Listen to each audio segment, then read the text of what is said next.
They wanted to upgrade the boat because of the lack of functionality from the beginning when he bought the boat.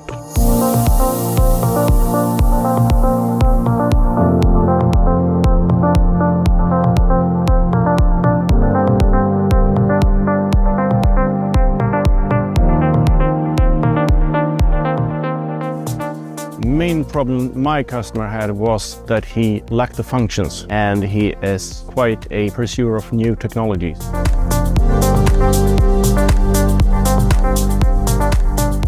The customer approached me regarding the DPS feature, but when he heard that the assisted docking was available, this became a deal breaker for him in regards to safety and ease of handling on the boat.